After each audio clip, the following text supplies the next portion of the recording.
नमस्कार दोस्तों, संपूर्ण अकेडमी के यूट्यूब चैनल पर आपका बहुत बहुत स्वागत है। दोस्तों आज हम बात करेंगे जो है राज्य बाल संरक्षण आयोग की बात करेंगे और इसके पहले हमने राष्ट्रीय बाल संरक्षण आयोग देखा था, उसके संदर्भ में ही हमें ये सारी चीज़ें देखनी है और यहाँ से क्वेश्चन आपके डेफिनेटली बनेंगे, इसलिए ये चीज़ें इंपॉर्टेंट हैं। तो हम बात करते हैं आज राज्य आप लोगों के राज्य बाल संरक्षण आयोग की हम बात करते हैं और इसको हम क्या करेंगे, कंपैरिजन करके पढ़ेंगे, तो चीज़ों को पढ़ना थोड़ा सा आसान हो जाएगा और अच्छी तरीके से समझ में भी आ जाएंगी। सबसे पहले हम देखो ये देखते हैं कि किस तरीके से इसकी हम चर्चा करेंगे। सबसे पहले हम गठन की बात करेंगे, जैसे हमने वहाँ पर बात की थी। संरचना की बात करेंगे, वेतन भत्ते हो गए हैं, पद हो गई है, पद अवधि हो गई है, कार्यकाल हो गया है, त्यागपत्र किसको देंगे, है ना। ये सारी की सारी चीज़ें जो राष्ट्र स्तर पर होती थी वही आपकी राज्य स्तर पर भी होंगी, तो ये आप लोगों को चीज़ों को समझने में थोड़ा सा जो है आसानी भी हो जाएगी। हम कंपैरिजन करके पढ़ेंगे। तो हम देखते हैं, सबसे पहले हम इसके गठन की बात करते हैं। तो मेरे दोस्तों उसका जो गठन हुआ है पर आप लोगों का राष्ट्रीय बाल संरक्षण जो अधिनियम था उसकी धारा 17। अब क्वेश्चन आपसे पूछा जाएगा कौन सी धारा के अंतर्गत, तो धारा 17 के अंतर्गत 22 दिसंबर आपका 2007 में क्या किया गया था, इसका गठन किया गया था।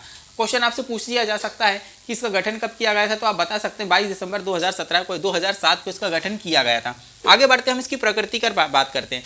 तो प्रकृति में मैंने आप लोगों को पढ़ा है कि भाई संवैधानिक क्या है, संवैधानिक निकाय क्या होते हैं, गैर संवैधानिक निकाय क्या होते हैं, सांविधिक संस्थाएं क्या होती हैं। तो इसकी जो प्रकृति है मेरे दोस्तों, सांविधिक संस्था, ये एक तरीके की क्या है आपकी सांविधिक सलाहकार है, सलाहकार संस्था है ना। मतलब कि जिनका उल्लेख संविधान में किया जाए वह संवैधानिक है ना, जो नहीं किया जाए वह गैर संवैधानिक है। सांविधिक संस्था जिनका उल्लेख ना किया जाए लेकिन जिनका निर्माण किसी अधिनियम के माध्यम से किया जाए, सांविधिक संस्थाएं कहलाती हैं। आगे बढ़ते हैं, जब हमने इसकी प्रकृति पे ऊपर डिस्कस किया है तो संरचना की बात करते हैं। जैसे राष्ट्रीय स्तर पर मैंने बताया था कि एक अध्यक्ष होता है, 6 सदस्य होते हैं, एक आपका शासकीय सदस्य होता है, तो वैसे ही एक अध्यक्ष होगा, इस पर 6 सदस्य होंगे और एक शासकीय सदस्य होगा, है ना। अध्यक्ष की हम बात करते तो वर्तमान में आपके जो अध्यक्ष वह कौन से हैं, आपके राघवेंद्र शर्मा।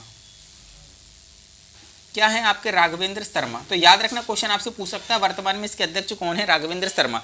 अब जब हमने इनको अपॉइंट कर दिया है, एक अध्यक्ष को बना दिया है, हमने जो है आप लोगों के 6 सदस्य देखे, एक शासकीय सदस्य सचिव देखा है, तो इसमें खास बात क्या है, इसमें खास बात यह है कि जो अध्यक्ष की जो नियुक्ति होती है उसके लिए एक समिति का गठन किया जाता है ना। एक समिति गठन किया जाता है जो 3 सदस्यीय होती है, 3 सदस्यों से मिलकर बनी होती है। यह डिसाइड करती है कि इसका अध्यक्ष कौन होगा, है ना। यही डिसाइड करती है कि भाई अध्यक्ष कौन होगा, सदस्य कौन होंगे, तो ये सारी की सारी चीज़ें ये डिसाइड की जाती हैं। और नियुक्ति किसके माध्यम से की जाती है, तो राज्य सरकार के माध्यम से नियुक्ति की जाती है ना, याद रखना। अब वहां पर हमने क्या देखा था कि भाई अध्यक्ष की नियुक्ति केंद्र सरकार के माध्यम से तो की जा रही थी, लेकिन किसकी समिति की सिफारिश पर जो गठित की गई थी, इनके अध्यक्षों के लिए नियुक्त करने के लिए जो समिति जो गठित की जाती है उसकी सिफारिश पर नियुक्त कौन करता है, वहां पर केंद्र सरकार कर रही थी। तो यहाँ पर भी अध्यक्ष की नियुक्ति के लिए एक समिति बनाई गई है जो कि 3 सदस्यीय होगी और जिसकी सिफारिश पर ही राज्य सरकार क्या करेंगी, अध्यक्षों को नियुक्त करेंगी। वर्तमान में हम बात करते हैं तो राघवेंद्र शर्मा इसके क्या हो जाएंगे, आपके अध्यक्ष हो जाएंगे।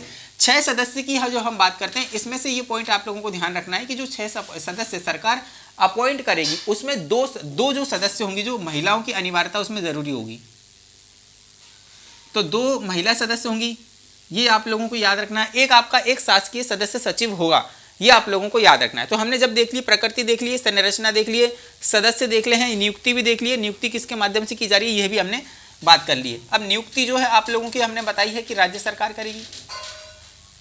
क्वेश्चन आपका पूछा जा सकता है ना, राज्य सरकार जो है करेगी नियुक्ति, किसकी सिफारिश पर करेगी, जो समिति गठित की गई है 3 सदस्यीय, उसकी समिति की सिफारिश के आधार पर।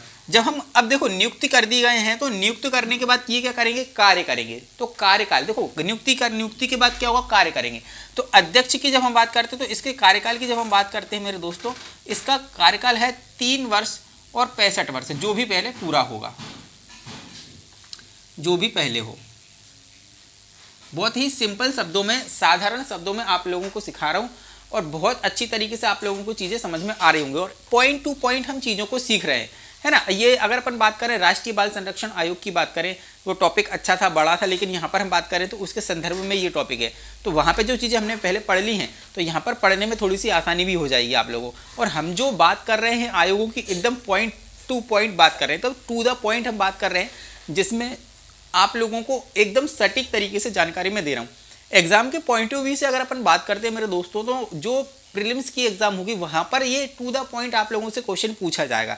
तो हमें ज़्यादा कथा कहानी किससे इसमें पढ़ने की ज़रूरत नहीं है ना। तो हम टू द पॉइंट ही इसमें बात कर रहे हैं और कि भाई नियुक्ति कौन करता है, त्यागपत्र किसको देना है, वेतन भत्तों का निर्धारण किया जा रहा है, किस माध्यम से किया जा रहा है। तो यही सारे क्वेश्चन आपके एग्जाम में बनेंगे।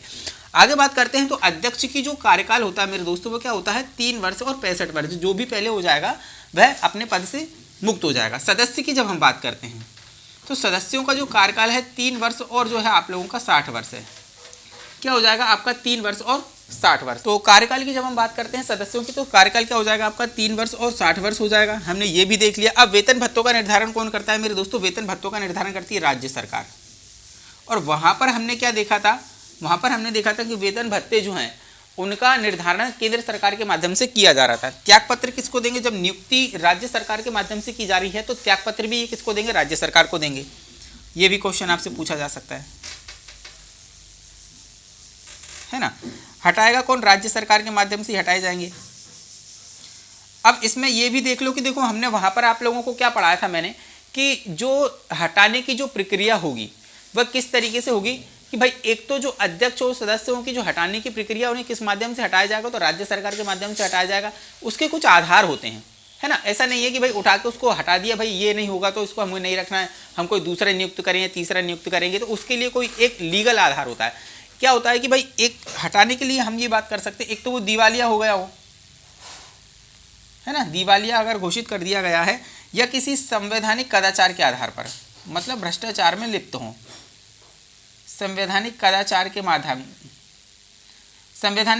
के माध्यम से हो, भ्रष्टाचार किया हो, अपने पद का दुरुपयोग किया हो, न्यायालय द्वारा दंडित किया गया हो, या फिर जब मैंने आप लोगों को बताया था कि भाई 3 जो बैठकें होती हैं लगातार 3 बैठकों में अनुपस्थित रहता है तो उसे क्या किया जा सकता है?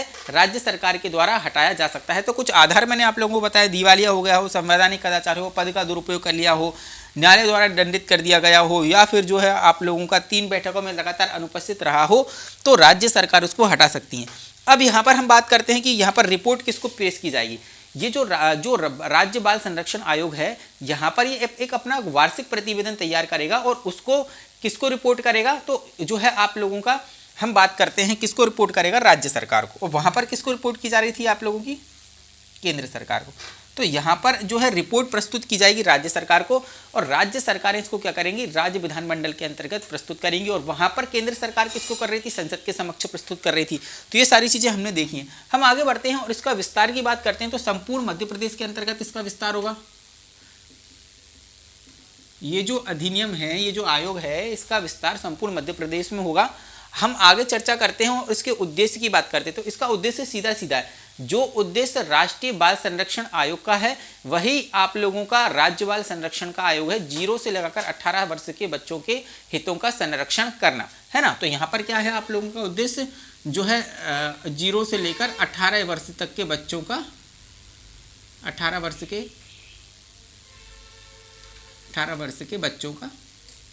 बच्चों के हितों का संरक्षण। तो यहाँ पर हमने क्या बात की? जो कार्य जो उद्देश्य आपका राष्ट्रीय बाल संरक्षण का होता है वही आपका राज्य बाल संरक्षण आयोग का होता है। आगे हम बात करते हैं इसका मुख्यालय हम जब राष्ट्रीय स्तर पर बात करते हैं तो नई दिल्ली में था, लेकिन जब हम राज्य स्तर पर बात करते हैं तो इसका जो मुख्यालय वो है आपका भोपाल में, याद रखना। वर्तमान अध्यक्ष की हमने बात कर ली है, राघवेंद्र शर्मा है हमारे।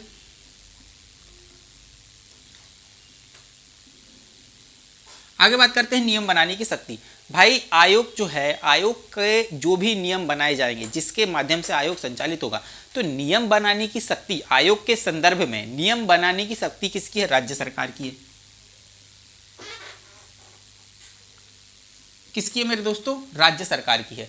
तो यहां पर क्या चर्चा की है मैंने आप लोगों से कि जो है वर्तमान अध्यक्ष राघवेंद्र शर्मा है, नियम बनाने की राज्य सरकार की शक्ति है। कार्य जो होते हैं आपके राष्ट्रीय बाल संरक्षण आयोग के जो कार्य हैं वही कार्य यहाँ पर सिर्फ इस जो है सेम टू सेम आप लोगों को देखने को मिलेंगे। क्या हो जाएगा? मैंने आप लोगों को राष्ट्रीय स्तर पर क्या चीजें सिखाई थी कि भाई एक तो क्या है बाल संरक्षण के हितों से संबंधित कार्य करना है, उनका किशोर बंदी गृहों का जो है निरीक्षण करना है, उनके स्वास्थ्य से, उनकी पढ़ाई लिखाई से संबंधित जो है कोई भी चीज़ अगर कमी लग रही हो तो उनका दौरा करके उनमें सुधार की सलाह देना है।